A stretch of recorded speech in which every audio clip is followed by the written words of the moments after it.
शुक्रिया सुरभि। आर्यन खान को आज भी जेल में रहना होगा, कल भी जेल में रात बिताएंगे और अगले 6 दिन तक आर्यन के जेल से बाहर आने का कोई चांस नहीं है। आर्यन खान को बेल मिलने की एक और कोशिश आज फेल हो गई। फिर से एक नई तारीख मिली है, यानी 20 अक्टूबर। उस दिन फैसले की पूरी उम्मीद है। आर्यन खान इस वक्त मुंबई के आर्थर रोड जेल में बंद है। आज ही उन्हें क्वारंटीन सेल से शिफ्ट करके कॉमन सेल में ट्रांसफर किया गया है। ऐसा क्या हुआ कि आर्यन खान को बेल नहीं मिली? क्या आर्यन खान के वकील से कोई गलती हुई? क्या एनसीबी को आर्यन खान के खिलाफ कोई नया सबूत मिला है, या आर्यन खान को इतनी बुरी तरह फंसाया गया है कि तारीख तो मिलती है, बेल नहीं मिलती?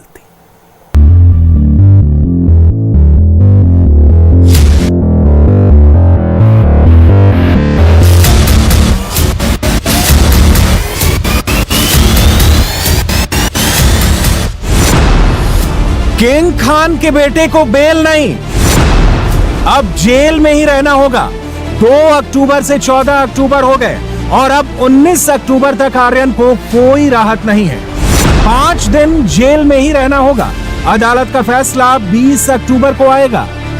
काफी टाइम जा चुका था, तो इसीलिए कोर्ट ने अभी जो है 20 तारीख को ऑर्डर पास करने का बात किया हुआ है। तो क्या व्हाट्सएप चैट से फंस गए आर्यन? फोन में आखिर वो कौन सी तस्वीर थी जिसका कनेक्शन इंटरनेशनल ड्रग्स चेन से था? एनसीबी ने यह दावा कैसे किया कि आर्यन खान आज से नहीं पिछले कुछ सालों से ड्रग्स का सेवन कर रहे हैं? एनसीबी के हाथ आखिर वो कौन सा सबूत लगा है? किसके मोबाइल पर यह मैसेज आया? They are going inside the cruise for the blast. Blast शब्द का जिक्र करने वाला शख्स कौन था? वो किस ब्लास्ट की बात कर रहा था? क्रूज पर आखिरकार ऐसा कौन सा ब्लास्ट होने वाला था? कोर्ट के भीतर क्या हुआ? कोर्ट के बाहर क्या हो रहा था? एनसीबी ऑफिस में कैसी हलचल थी? सोशल मीडिया पर कौन क्या कह रहा था? कौन क्या लिख रहा था? कौन क्या आरोप लगा रहा था?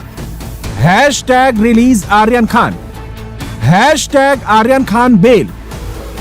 रिलीज आर्यन खान के पोस्टर दिखे मगर बेल नहीं मिली। आज दिन भर इंटरनेट पर आर्यन खान का ग्राफ तेजी से बढ़ता रहा। एनसीबी का सर्च इंटरेस्ट ऊपर नीचे होता रहा। गूगल ट्रेंड्स पर शाहरुख से ज्यादा आर्यन खान को ढूंढा गया। आर्यन का सर्च इंटरेस्ट 90+ था, शाहरुख अंडर 50 थे। गुरुवार को माया नगरी में सबका फोकस 3 अलग अलग लोकेशन पर था। Location number 1 Arthur Road jail, location number 2 session court और लोकेशन नंबर 3 एनसीबी का ऑफिस। तीनों ही जगह हलचल काफी तेज थी, नॉन स्टॉप डेवलपमेंट हो रही थी। आर्यन को बेल या जेल? सुनवाई की टाइमिंग 12 बजे फिक्स थी। मामला 1 बजे तक अटक गया। 2 बजे लंच ब्रेक हो गया। 2:45 बजे फिर जिरा शुरू हुई।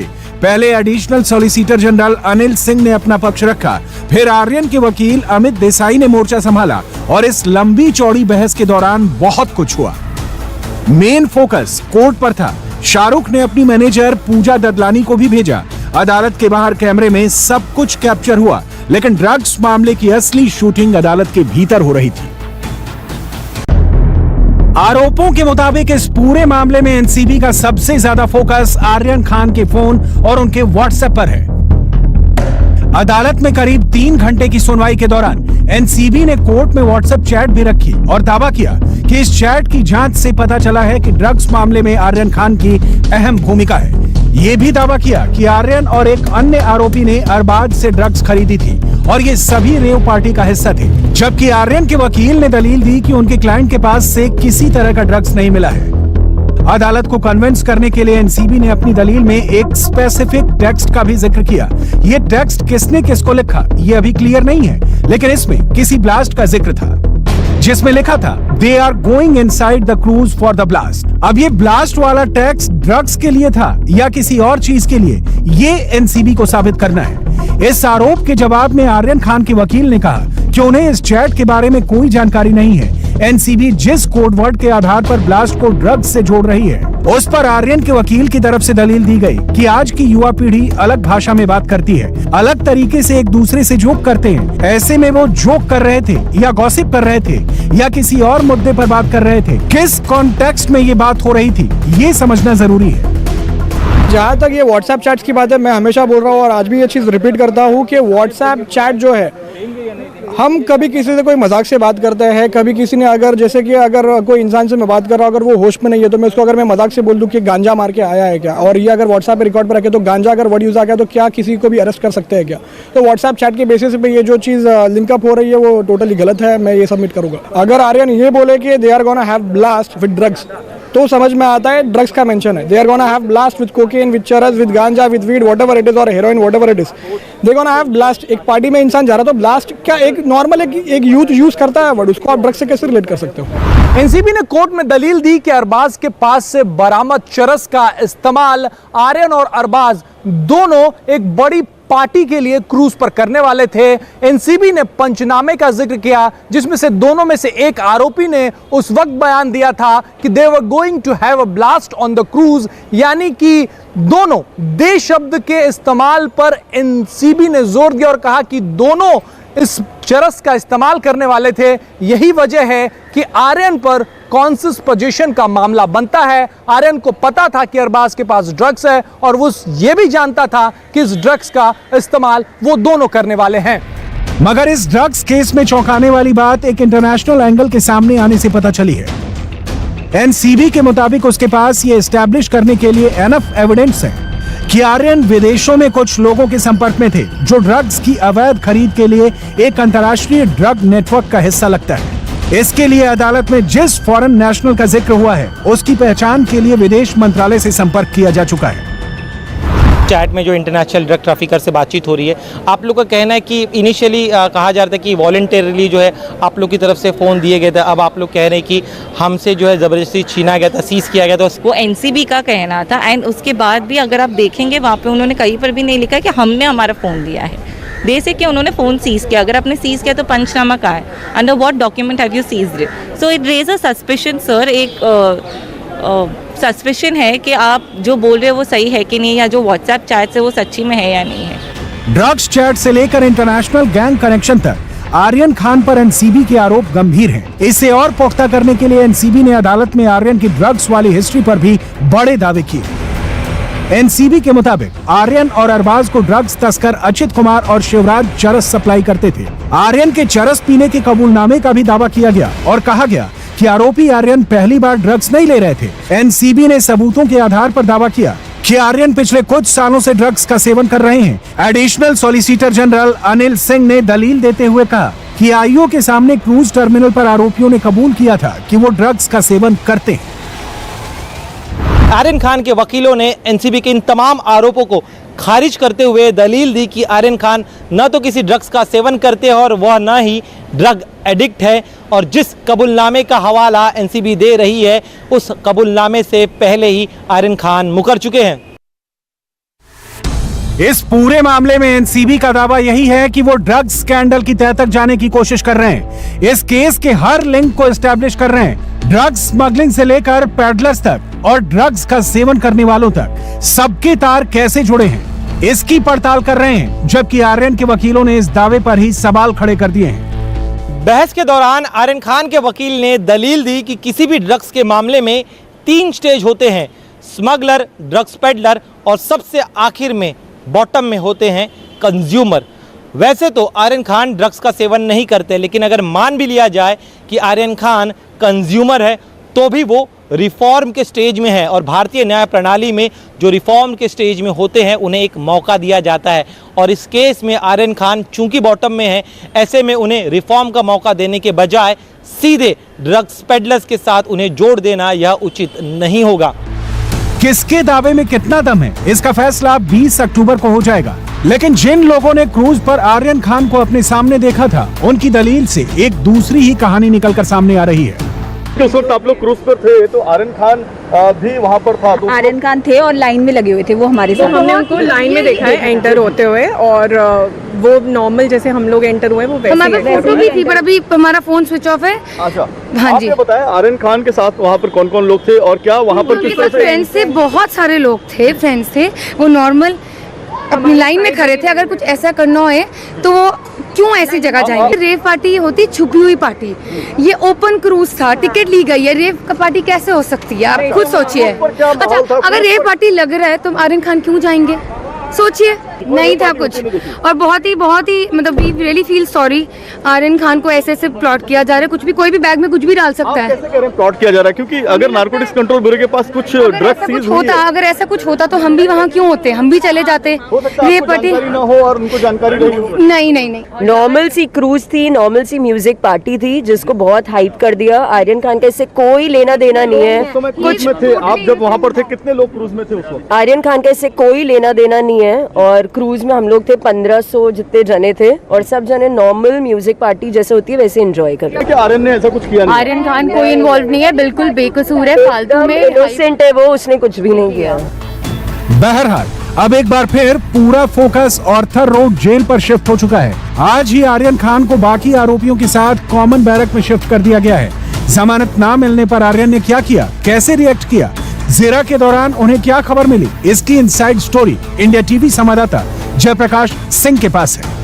7 दिन हो गए हैं आर्यन खान इसी आर्थर रोड जेल के अंदर बैरक नंबर 1 में रखे गए थे। जो आइसोलेशन बैरक है जो सामने हमें दिखाई दे रही है, और उस बैरक में रखे जाने के बाद अब आर्यन खान को आफ्टर बैरक यानी कि कॉमन बैरक में शिफ्ट किया गया है। आज आर्यन खान को कॉमन बैरक में शिफ्ट किया गया, लेकिन आज ही आर्यन खान की जमानत याचिका पर दोनों पक्षों की सुनवाई के बाद उस जमानत याचिका पर जो ऑर्डर है वो सेशंस कोर्ट ने 20 तारीख तक के लिए मुलतवी कर दिया है। यानी 5 दिनों तक आर्यन खान अभी इसी जेल में रहेंगे। आज जो आर्यन खान के जेल के अंदर की जानकारी है वो काफ़ी ज़्यादा तनाव में थे, काफ़ी ज़्यादा मतलब परेशान थे, और अंदर के जेल अधिकारियों के सूत्रों ने, आर्थर रोड जेल के सूत्रों ने हमें जानकारी दी है कि आज आर्यन खान जेल में किसी से भी ज़्यादा बातचीत करते हुए नज़र नहीं आए, काफ़ी ज़्यादा तनाव में थे। हालांकि कोर्ट के अंदर क्या चल रहा है उसकी जानकारी वो टेलीविज़न जो अंदर जेल के है उसके ज़रिए, अधिकारियों के ज़रिए और बाकी अंडर ट्रायल कैदियों के ज़रिए ले रहे थे। लेकिन जो पूरी की पूरी टीवी देखने की बात है या टीवी देखते हुए खुद जानकारी लेने की बात है वो आर्यन खान ने नहीं किया। आर्यन खान अकेले एक जगह पर बैठे हुए थे, और निश्चित तौर पर उन्होंने कोई भी ऐसी कोशिश नहीं की जिससे उनको ये पता चल सके कि जेल के अंदर जो टीवी है वहाँ पर बैठकर वो पूरी टीवी देख सकें। सबसे महत्वपूर्ण बात यह है कि आर्यन खान को जमानत आज नहीं मिली है, और 5 दिन के बाद आर्यन खान की जमानत याचिका पर अब सुनवाई जो सुनवाई चली है उस पर ऑर्डर आने वाला है। आज का दिन आर्यन खान पर बहुत भारी था। उनके लिए एक एक मिनट बिताना मुश्किल हो रहा था, और 20 अक्टूबर को फैसला आने से पहले तक उनकी बेचैनी यूं ही बनी रहेगी। और आज हिंदुओं का बड़ा पर्व है, आज महानवमी है, और आज शाम होते होते सियासत इस सवाल पर जाकर अटक गई कि आखिर सबसे बड़ा हिंदू कौन है। पिछले 48 घंटों से लगातार योगी आदित्यनाथ एक ऐसी भूमिका में हैं जिसका असर उत्तर प्रदेश के पूरे चुनाव पर बड़ा जबरदस्त होने वाला है। क्या है महंत योगी आदित्यनाथ की ये नई भूमिका जिसके सामने आने पर महंत सब पर भारी नजर आने लगते हैं, और क्या है ये महानवमी पॉलिटिक्स, इस स्पेशल रिपोर्ट में देखिए।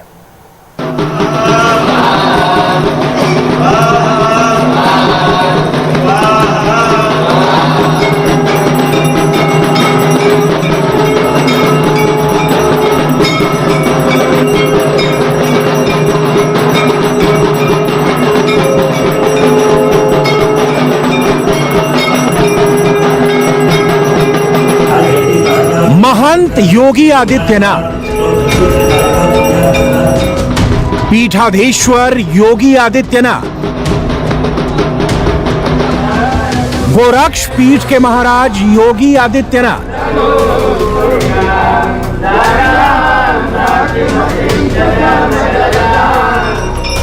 योगी आदित्यनाथ के पास वो पावर है जो यूपी में किसी भी राजनेता के पास नहीं है। प्रियंका, राहुल या फिर अखिलेश मंदिर जाते हैं, भक्त के रूप में जाकर भगवान के दर्शन करते हैं, लेकिन योगी आदित्यनाथ खुद भगवान के सबसे बड़े पुजारी हैं।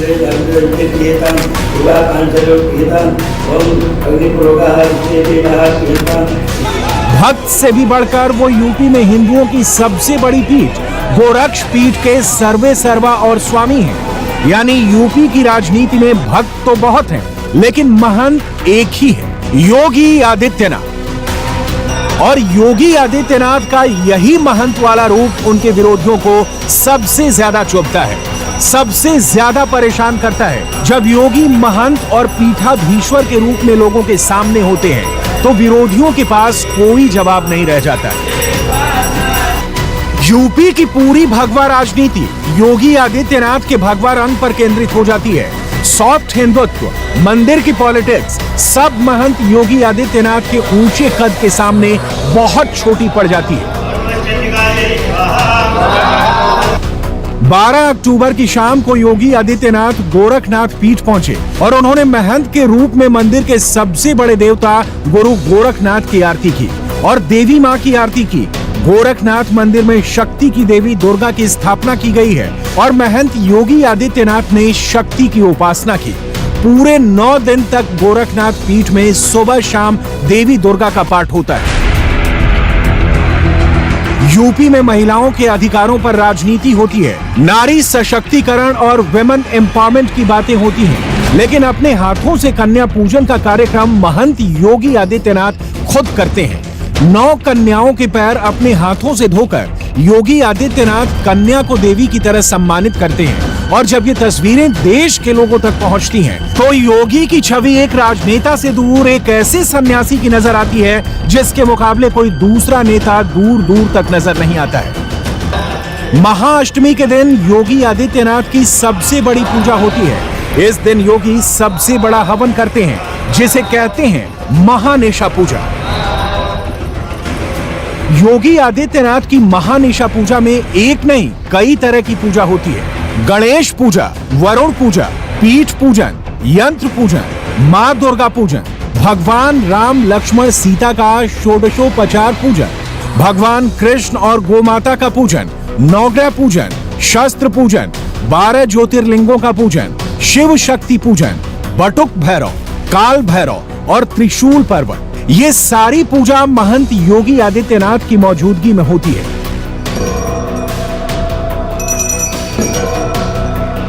महाअष्टमी के दिन शाम 6 बजे योगी आदित्यनाथ पूजा में शामिल हुए और शाम 8:30 बजे तक महानिशा पूजन चलता रहा।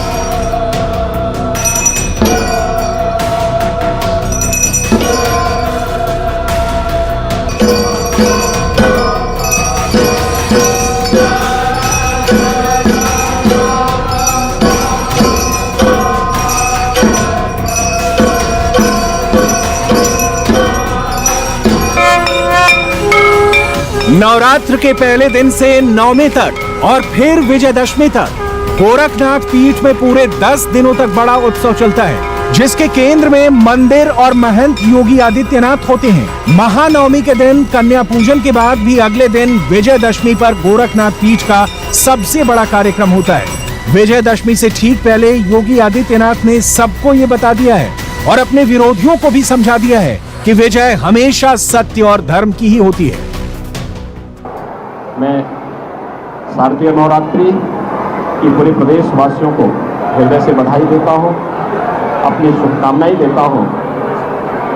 शारदीय नवरात्रि के उपरांत कल विजयदशमी का पावन पर्व होगा। मर्यादा पुरुषोत्तम भगवान श्री राम का रावण पर विजय, अधर्म, अत्याचार और अन्याय के प्रतीक रावण पर विजय के प्रतीक स्वरूप सभी सनातन धर्मावलंबी आयोजन को हर्षोल्लास के साथ मनाता है। मुझे विश्वास है कि शारदीय नवरात्रि और विजयादशमी का यह पर्व पूरे प्रदेश वासियों को सत्य, न्याय और धर्म के पथ पर चलने की प्रेरणा प्रदान करेगा। विजयदशमी की पूजा के लिए महंत योगी आदित्यनाथ एक खास पगड़ी पहनते हैं। ये पगड़ी बनारस से बनकर आती है। खास बात यह है कि ये बनारसी पगड़ी कपड़े की नहीं होती, बल्कि इसे धागे से बुना जाता है। पूरे देश के नाथ संप्रदाय के साधु संत विजयदशमी के दिन सुबह 9 बजे से ही गोरखनाथ मंदिर में जमा होना शुरू हो जाते हैं। दशहरा के दिन योगी आदित्यनाथ का सुप्रसिद्ध तिलकोत्सव होता है। इस कार्यक्रम में गोरक्ष पीठ के महंत योगी आदित्यनाथ से आशीर्वाद लेने के लिए दूर दूर से साधु संत आते हैं। यूपी में बाकी राजनेता अखिलेश, प्रियंका और राहुल आशीर्वाद लेने के लिए साधु संतों के पास जाते हैं, लेकिन साधु संत योगी आदित्यनाथ का आशीर्वाद लेने के लिए तिलकोत्सव कार्यक्रम में योगी आदित्यनाथ के पास आते हैं। दशहरे के दिन साधु संत योगी आदित्यनाथ को तिलक लगाएंगे। तिलकोत्सव में साधु संत योगी आदित्यनाथ के चरण स्पर्श करते हैं। योगी आदित्यनाथ साधु संतों को आशीर्वाद देंगे। योगी आदित्यनाथ अक्षत और धूप से उनको आशीर्वाद देते हैं। योगी आदित्यनाथ नाथ संप्रदाय के साधु संतों में सबसे बड़े माने जाते हैं, क्योंकि वो उस गद्दी पर बैठे हैं जिसकी स्थापना ही गुरु गोरखनाथ ने की थी। विजयदशमी पर तिलकोत्सव का कार्यक्रम खत्म होने के बाद गोरक्षनाथ पीठाधीश्वर की विशेष यात्रा निकाली जाती है। गोरक्षनाथ के पीठाधीश्वर रथ पर बैठते हैं और सभी साधु संत उनके साथ चलते हैं। इसे पीठाधीश्वर की शोभा यात्रा कहा जाता है। ये एक तरह से गोरखनाथ पीठ के महंत के दर्शन का कार्यक्रम होता है, जिसमें आम लोगों को पीठाधीश्वर के दर्शन होते हैं। ये शोभा यात्रा गोरखपुर के रामलीला मैदान तक निकाली जाती है। रामलीला मैदान में योगी आदित्यनाथ भगवान श्री राम और माता सीता की आरती करते हैं और इसके बाद रामलीला मैदान में ही पीठाधीश्वर के रूप में योगी आदित्यनाथ जनता के सामने अपना संदेश देते हैं। पूर्वांचल की राजनीति में गोरक्ष पीठ की मान्यता बहुत बड़ी है। मकर संक्रांति के मौके पर गोरक्ष पीठ में लाखों लोग दर्शन के लिए आते हैं। नेपाल के राजा के कुल देवता भी गुरु गोरखनाथ ही हैं। यूपी में पूर्वांचल के करीब 17 जिलों पर गुरु गोरखनाथ का बहुत ज्यादा प्रभाव है। 17 जिलों की करीब 100 विधानसभा क्षेत्रों में मठ के सबसे ज्यादा भक्त मौजूद हैं। गोरखनाथ मंदिर में एक अखंड धुनी जल रही है। माना जाता है कि गुरु गोरखनाथ के समय से ये धुनी जल रही है।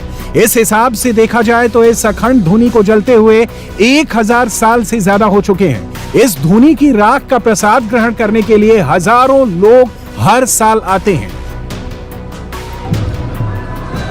गोरखनाथ मंदिर के महंत और मंदिर की परंपराओं में हजारों लाखों लोगों की आस्था है, लेकिन अखिलेश यादव कभी कभी ऐसी बातें कर देते हैं जो हेडलाइन तो बनती है, लेकिन साधु संतों को नाराज भी कर सकती है।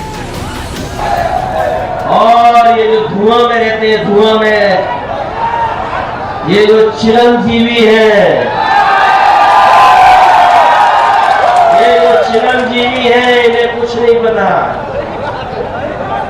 ये जो चिरंजीवी है, ये अब लेफ्ट को टैबलेट देने जा रहे हैं। टैबलेट हम पूछना चाहते हैं, और नौजवान साथी पूछो कि 4.5 साल में कौन सी टैबलेट दी थी, कौन सी टैबलेट देते रहे हम लोगों को, जो अभी तक टैबलेट नहीं खा पाए हम लोग। 4.5 साल टैबलेट दिया, कौन सी टैबलेट देने जा रहे हो? इसलिए चिरंजीवी से भी सावधान रहना। बताओ, चिरंजीवी से सावधान रहोगे कि नहीं रहोगे? और समझ गए होंगे कि चिरंजीवी कौन है। अखिलेश यादव ने अपने बयानों में जो लापरवाही दिखाई, उसका रिजल्ट भी बड़ी जल्दी सामने आ गया। महानवमी के मौके पर मंगल कामना वाला ट्वीट अखिलेश यादव के लिए बड़ा अमंगलकारी साबित हो गया। पब्लिक नाराज हो गई और अखिलेश को ट्रोल कर दिया। थोड़ी देर बाद अखिलेश ने पुराना ट्वीट हटाकर नया ट्वीट किया और महानवमी की मंगल कामनाएं दी, लेकिन पब्लिक का गुस्सा खत्म नहीं हुआ। अखिलेश को फिर से ट्रोल किया गया। बीजेपी की यूपी इकाई के भी ट्विटर हैंडल से अखिलेश पर तंज कसा गया कि अखिलेश को रामनवमी और महानवमी का फर्क नहीं पता और बातें वो परशुराम की करते हैं। यूपी बीजेपी के अध्यक्ष स्वतंत्र देव सिंह ने भी बिना नाम लिए अखिलेश यादव और विपक्ष के बाकी नेताओं पर तंज कसते हुए ट्वीट किया कि अब सबसे बड़ा हिंदू दिखने की होड़ लग गई है। बीजेपी ने हिंदुत्व की ऐसी पिच तैयार की हुई है कि उस पर ना चाहते हुए भी विरोधियों को खेलना ही पड़ रहा है और क्लीन बोल्ड भी होना पड़ रहा है। इंडिया टीवी हर वक्त हर जगह डाउनलोड करने के लिए सर्च करें India TV news Google play store या ऐप स्टोर पर।